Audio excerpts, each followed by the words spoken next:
In this video, we are going to take a look at a reading comprehension passage. This passage was asked in one of the undergraduate law entrance examinations. As usual, the instructions were pretty simple. Read the given passage carefully and attempt the questions that follow. Shade the appropriate answer in the space provided for it on the OMR answer sheet. So I'm going to read out the passage first and then go through the questions one by one.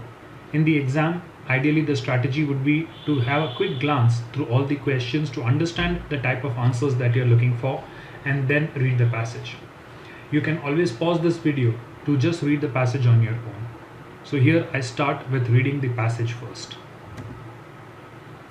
The spread of education in society is at the foundation of success in countries that are latecomers to development.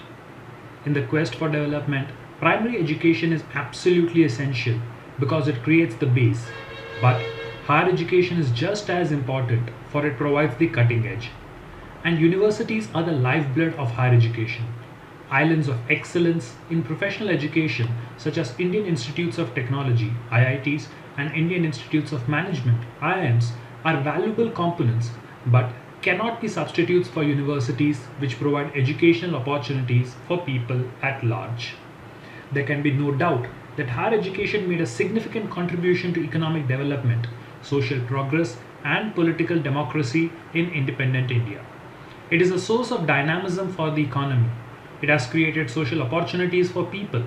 It has fostered the vibrant democracy in our polity. It has provided a beginning for the creation of a knowledge society. But it would be a mistake to focus on its strengths alone. It has weaknesses that are a cause for serious concern. There is in fact a quiet crisis in higher education in India that runs deep. It is not yet discernible simply because there are pockets of excellence, an enormous reservoir of talented young people, and an intense competition in the admissions process. And in some important spheres, we continue to reap the benefits of what was shown in higher education 50 years ago by the founding fathers of the Republic. The reality is that we have miles to go. The proportion of our population in the age group 18 to 24 that enters the world of higher education is 7%, which is only one half the average of Asia. The opportunities of higher education in terms of the number of places in universities are simply not enough in relation to our needs. What is more, the quality of higher education in most of our universities requires substantial improvement. It is clear that the system of higher education in India faces serious challenges. It needs a systematic overhaul so that we can educate much larger numbers without diluting academic standards. This is imperative because the transformation of economy and society in the 21st century would depend in significant part on the spread and quality of education. It is only an inclusive society that can provide the foundations for a knowledge society. The challenges that confront higher education in India are clear. It needs a massive expansion of opportunities for higher education to 1,500 universities nationwide. That would India to attain a gross enrollment ratio of at least 15% by 2015. It is just as important to raise the average quality of higher education in every sphere. At the same time, it is essential to create institutions that are exemplars of excellence at par with the best in the world. In the pursuit of these objectives, providing people with access to higher education in a socially inclusive manner is imperative.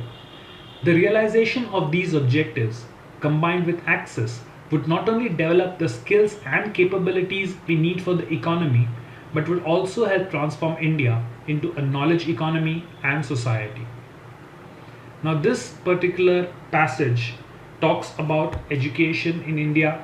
It talks about what is the current status, what is the requirement, it indicates a problem, and it talks about how this can be solved in a brief manner. That is the overall summary, that is the overall sense that I get when looking at this video. Now, let's take a look at the questions. Now, what is the principal focus of the passage on? When you remember, it mentioned things like the IITs and IIMs. It also talks about university education. So obviously higher education is the goal that we are looking at. So higher education is the answer in this case. The style of the passage can best be described as what?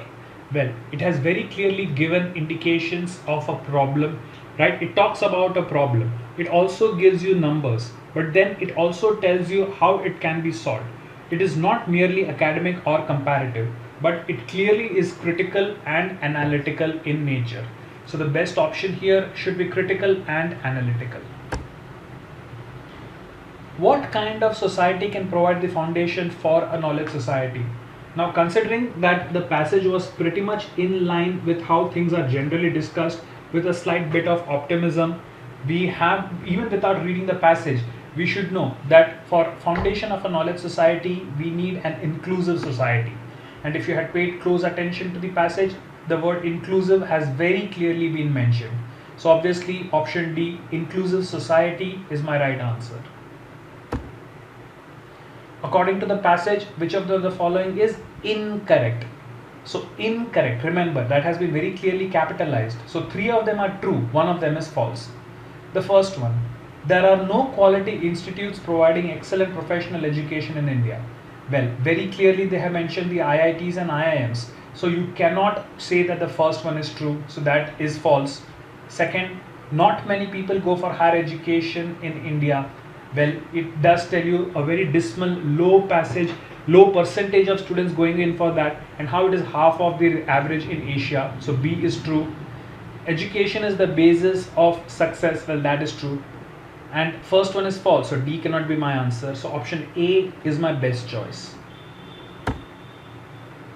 According to the passage, the current state of affairs of higher education in India. Well, very clearly option C gives you a lot of things which are very clearly the summary of the passage. That it is not good enough, there's a need of expansion of opportunities for higher education. You need to create institutions and universities that are models of excellence. So all these, because they are directly from the passage, make C as the best answer choice. According to the passage, which of the following is not a challenge that confronts higher education in India? Well, expanding opportunities, yes, it talks about. We remember the word exemplars of excellence, and the quality of higher education is mentioned. But nowhere does the passage talk about world university rankings. So option D, getting into world university rankings, is not a challenge that confronts higher education in India. Now, which of the following is correct? Primary education is very important. Well, that is true. Universities are the lifeblood of higher education. Yes, the passage clearly says how IITs and IIMs are for few, but universities cater to many. And transformation of economy and society in 21st century would depend in significant part on the spread and quality of education among our people, particularly in the sphere of higher education. This is very clearly mentioned in the passage. So all of the above propositions are correct. Option D should be marked as the right answer. Should the entire universities in India be modeled on premier institutes such as IITs and IIMs providing professional education?